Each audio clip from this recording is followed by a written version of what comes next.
Bueno, habíamos dicho, habíamos quedado en...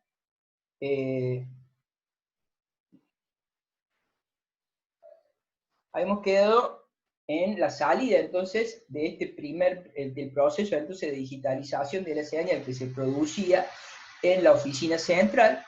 Dijimos que a esa oficina central, la oficina de conmutación, llegaba una señal analógica, y esa señal analógica era convertida por medio de PCM en una señal digital, donde la salida, digamos, o la velocidad de transmisión, digamos, de esa señal digitalizada, era lo que constituía lo que se llama una señal DS0, o de orden 0, DS0, que era de 64 kbps por segundo, ¿sí?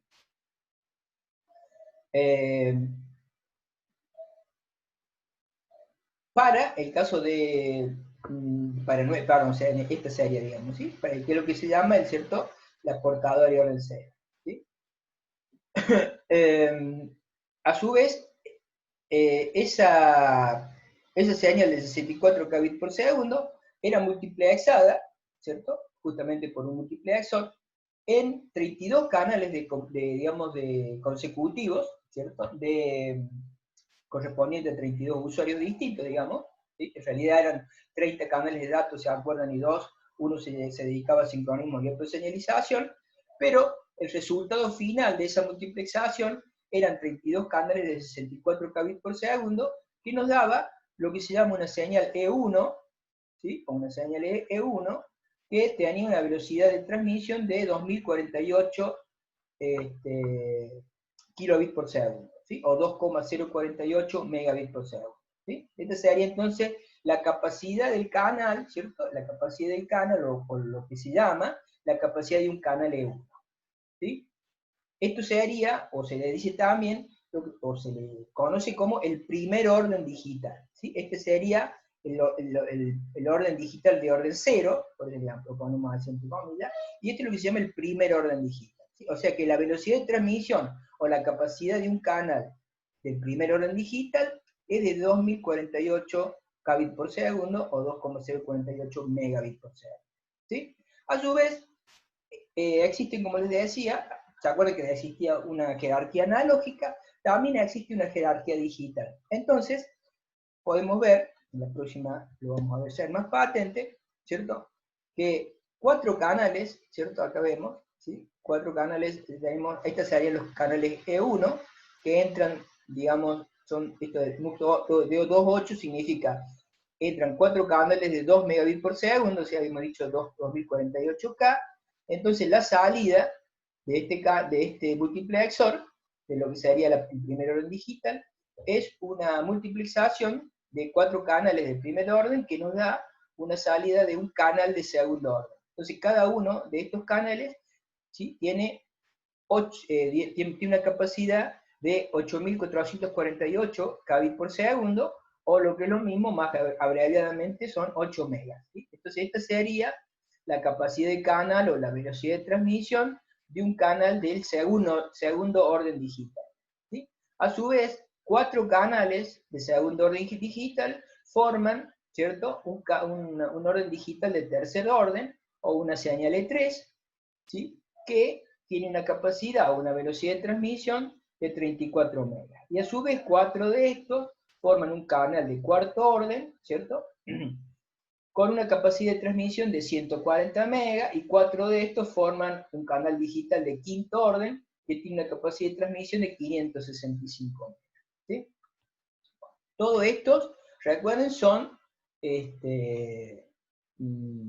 son señales que están sincronizadas, y se denomina la jerarquía digital plesiócrona. ¿Por qué? Porque cada uno de estos relojes, ¿sí?, corre independiente. ¿sí? Cada uno de estos relojes corre independiente, nada más que está sincronizado con relojes de tiempo muy precisos, ¿cierto? Con relojes de tiempo muy precisos, que hacen, digamos, que los errores digamos, de sincronismo, ¿cierto?, entre los distintos relojes de los distintos multiplexores son muy, muy chiquitos. Por eso plesiócrono significa casi síncrono, ¿sí? Bueno, Esto es simplemente el cálculo que habíamos dicho, que les había mostrado al principio, ¿sí? Entonces teníamos que la señal telefónica tenía un ancho de 3 kHz, que por el PCM la frecuencia de muestreo tenía que ser mayor que 2 veces la máxima frecuencia de, digamos, de la señal, por lo tanto se tomaba como frecuencia de muestreo 8 kHz, y que a su vez esos 8 kHz nos daban que el periodo de muestreo, si esa era la frecuencia de muestreo, eran 125 microsegundos. ¿Sí? Entonces, el periodo de muestreo, ¿cierto? Es de 100, para una señal DS0, ¿se acuerdan? Así le hemos llamado, era de 125 microsegundos. A su vez, con las señales DS0 se formaba esa señal DS1, o lo que llamamos la portadora E1, que estaba formada por 8 bits de la salida del proceso de PCM, y como la velocidad de transmisión de la señal DS0 era de 64 kbits por segundo, en función de que eran 8000 Hz por 8 bits, ¿sí? La señal DS1, ¿sí? La señal DS1 estaba formada entonces por 32 canales de 32 canales de DS0, ¿sí? El multiplexor lo que hacía era tomaba, ¿se acuerdan? 8 bits de cada uno de esos paquetitos que llevan. De tal manera que el periodo del multiplexor, ¿cierto? O sea, el tiempo que tarda entre tomar los 8 bits desde la primera, desde el primer paquete, los primeros 8 bits digitalizados, hasta el último y volver, es también, fíjense, 125 microsegundos. ¿Sí? ¿Esto por qué lo estoy haciendo? Porque fíjense que el periodo de muestreo para la señal DS0 son 125 microsegundos. Y para la señal DS1, o sea, la del primer orden digital, también son 125 microsegundos. Y esto se repite en todas las jerarquías. O sea, ¿qué quiero decir con esto? Que en todo momento el tiempo de duración de la trama es de 125 microsegundos en todos los niveles de la jerarquía. O sea, en todos los niveles de jerarquía, las tramas que se forman siempre tienen como duración 125 microsegundos. Y obviamente, como estamos transmitiendo cada vez a mayores velocidades, eso implica que el tiempo de bit de cada una de esas jerarquías es mucho más chiquito. ¿Sí? Por eso es que, como ven ustedes acá, ¿cierto? Cada bit, ¿cierto?, de la trama se hace cada vez más chiquitito. ¿Sí? Bueno, como ustedes vieron en las gráficas anteriores, antes de ser transmitida la señal por la troncal, la señal se pasaba, en realidad la señal, como salida de PCM, ¿se acuerdan? Se codifica en AMI, ¿sí? Pero ¿qué pasa?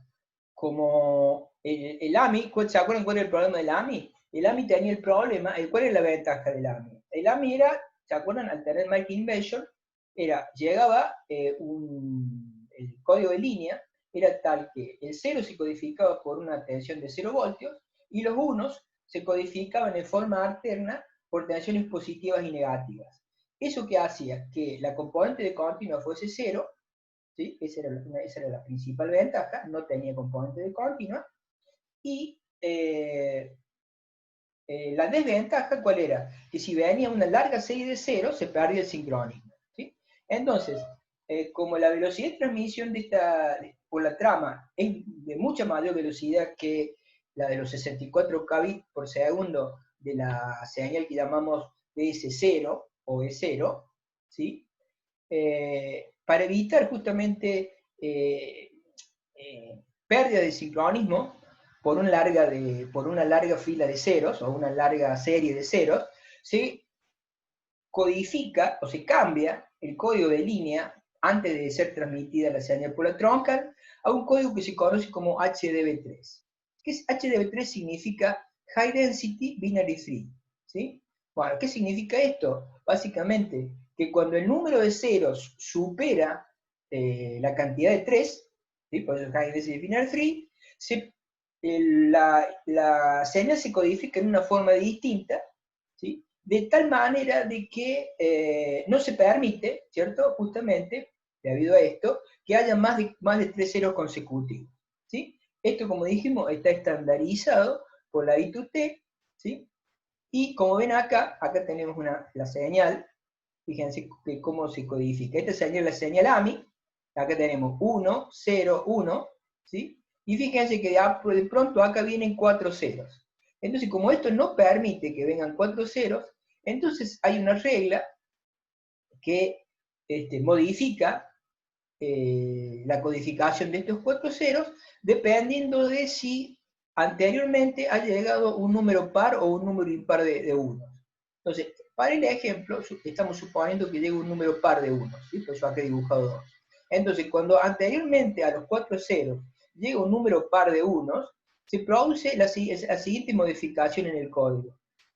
Primero, en el primer cero, se codifica con un bit, ¿cierto? Un bit, ¿sí? Que llamamos B acá, ¿sí? Que tiene la misma polaridad que el código AMI, o sea, si este era para abajo, este para arriba, ¿sí? Después vienen 2 ceros, y el último cero se pone un bit que viola, ¿cierto?, la convención de alternancia que tiene el código AMI. Entonces, si este era positivo, este también es positivo, por eso este se llama un bit de violación, porque viola el código, ¿sí? Y luego, fíjense, se codifica en forma normal. ¿Ok? Esa sería la regla para el caso de que los 2 bits anteriores sean pares. Ahora, si los bits que han pasado anteriores son impares, fíjense acá hay 1, 2, 3, 4, 5, y acá vienen 4 ceros, entonces esto se codifica distinto. Entonces fíjense, en ese caso, si los bits anteriores son impares, entonces los 3 primeros ceros se codifican como 0, y lo que se cambia es el último bit, ¿sí?, que ahora es un bit de violación, que nuevamente viola la convención del código AMI. O sea que si este era para abajo, o sea negativo, este también es para abajo negativo. ¿Sí? Entonces, ¿por qué se codifica de esta manera? ¿Se dan cuenta ustedes? Primero, bueno, se evita una larga secuencia de ceros, ¿sí?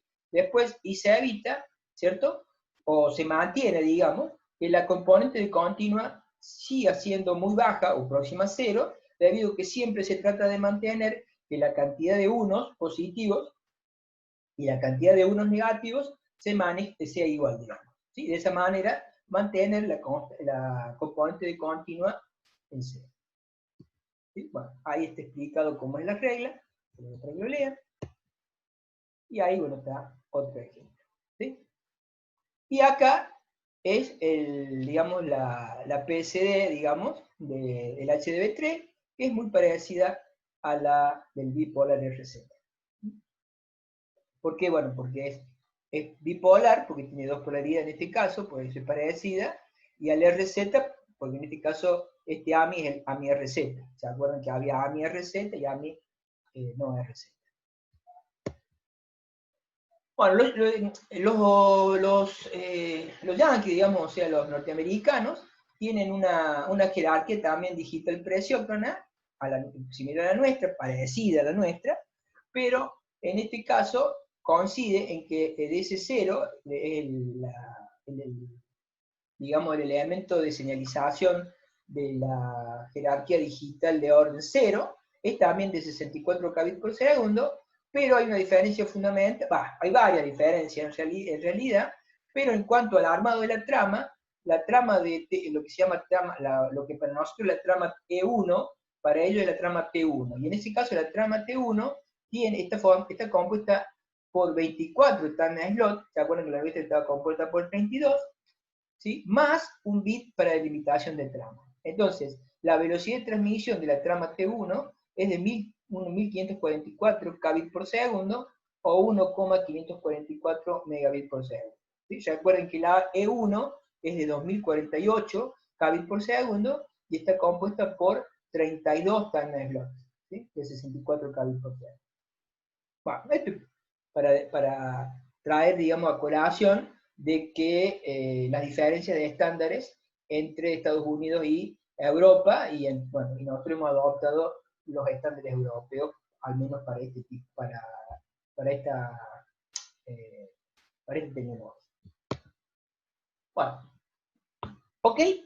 Bueno, entonces, con esto, digamos, hemos explicado entonces cómo es el proceso de lo que se llama TDM, o sea, multiplexación por división de tiempo. ¿Sí? Entonces dijimos, es básicamente una técnica basada en PCM, donde se digitaliza la señal, y a su vez los paquetes digitalizados se pasan por un multiplexor que conmuta, ¿cierto?, en manera síncrona entre la salida de cada uno de los digitalizadores del PCM y construye lo que se llama la trama E1, compuesta por 32 paquetes de 8 bits cada uno, ¿cierto? Que es lo que conocemos como la trama E1 de, reitero, 2048 kbps por segundo. Básicamente ahora lo que nos queda por decir es que existen dos tipos de TDM, el TDM síncrono, que es el que hemos visto recién, y el TDM asíncrono. En el TDM síncrono es el que acabamos de escribir recién, ¿sí? ¿Cuál es la desventaja que tiene el TDM síncrono? Que si de pronto un usuario de telefonía no tiene nada que transmitir, supongamos que es un silencio, o que es un silencio por mucho tiempo, indudablemente ahí no hay nada que transmitir, ¿sí? Salvo que puede ser ruido, pero en cuanto a mensaje no hay nada. Entonces, a pesar de que no hay nada, el slot correspondiente a ese usuario tiene que ser llenado, ¿cierto? Aunque no tenga nada, ¿cierto? ¿Para qué? Para mantener el sincronismo de la trama, ¿sí? Entonces, esos slots son vacíos y desde el punto de vista de la performance del sistema, es tiempo desperdiciado. ¿Se acuerdan que acá lo que se comparte es el tiempo, ¿cierto? Bueno, entonces se ha ideado un sistema que hace un uso más eficiente de la capacidad de transmisión, que se llama TDM asíncrono o estadístico, y que en este caso permite que los espacios, ¿cierto?, no utilizados en la transmisión de la trama sean utilizados eh, por los paquetes generados por otros usuarios, o sea, por otros paquetes de otras tramas, ¿sí? Eso, bueno, obviamente permite mejorar la performance en cuanto a la utilización del canal por mensajes que verdaderamente transmitan información. Esa sería la principal ventaja. Y la desventaja evidente es que ahora, ¿cuál va a ser cuál es la desventaja evidente que estoy planteando yo? Es que ahora ya no es como antes, que nosotros sabíamos que el paquetito 1 que llegaba iba para el usuario 1, el paquetito 2 que llegaba iba para el usuario 2, el paquetito 3 para el usuario 3. En cambio ahora, esto quiere decir que no había una forma de identificación de qué paquete iba para quién, porque ya estaba dado por el mismo proceso de multiplexado. En cambio, ahora, como se rompe eso, y ahora puede ser que el paquete que no tenía datos pertenezca a otro usuario, entonces lo que hay que agregar ahora en cada una de las tramas es lo que se llama información de direccionamiento. O sea, a quién le corresponde el paquete o el intervalo de tiempo, ¿cierto?, que dejó de ser utilizado por un usuario y que ahora está siendo utilizado por información de otro usuario, ¿sí? Esa es la principal desventaja, ¿sí? O sea, necesitamos ahora agregar en el paquete de información, en el paquete de datos, información referida a lo que se llama la dirección, o sea, la identificación del usuario que transmite la información. Y por otro lado también, otra de las ventajas es que la velocidad ahora del troncal, ¿cierto?, la velocidad del troncal, dije bien, del troncal, se dimensiona para un uso promedio. Por ejemplo, para un data rate promedio de 16 kbps por segundo. ¿Sí? Por lo cual eso baja también, si bien mejoramos en cuanto a la utilización, pero también bajamos en cuanto a la tasa, digamos, de transmisión. ¿Sí? Bueno, y como consecuencia de ello también son necesarios buffers por si el troncal está ocupado. ¿Sí? ¿Por qué? Porque deja de ser asíncrono, ya no hay un clock que me fije, esto está llegando y está saliendo, ¿sí? O sea, hay un clock ahora, pero la transmisión es asíncrona. ¿Sí?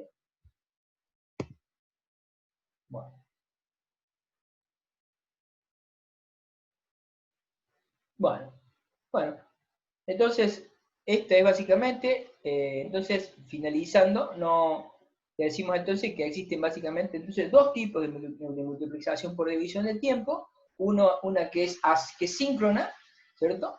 Y la otra que es asíncrona, donde esta última se utiliza para el caso en que aprovechar, digamos, los tiempos muertos, podríamos decir, o los espacios no ocupados en la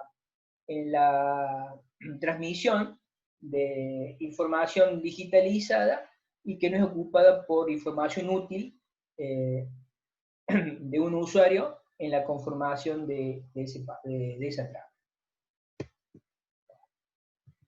Bueno, esto es todo por ahora. En el próximo, ya para terminar el tema de modulación, en la próxima clase vamos a ver técnicas que se llaman de espectro expandido, que van a, digamos, que rompen en cierta manera el modelo que hemos utilizado hasta el momento de estudio del ancho de banda, porque son técnicas que utilizan utilizan más ancho de banda que el requerido. ¿Sí? Siempre hemos estado hablando de que el ancho de banda es un recurso preciado y que se trata de utilizar lo menos posible para que más gente pueda compartirlo, pero en este caso vamos a utilizar técnicas de transmisión que rompen ese modelo y utilizan mayor ancho de banda que lo que necesariamente utilizan. ¿Sí? Bueno, obviamente se ganan, lo que se pierde por un lado, se gana por el otro. Bueno, será hasta la próxima.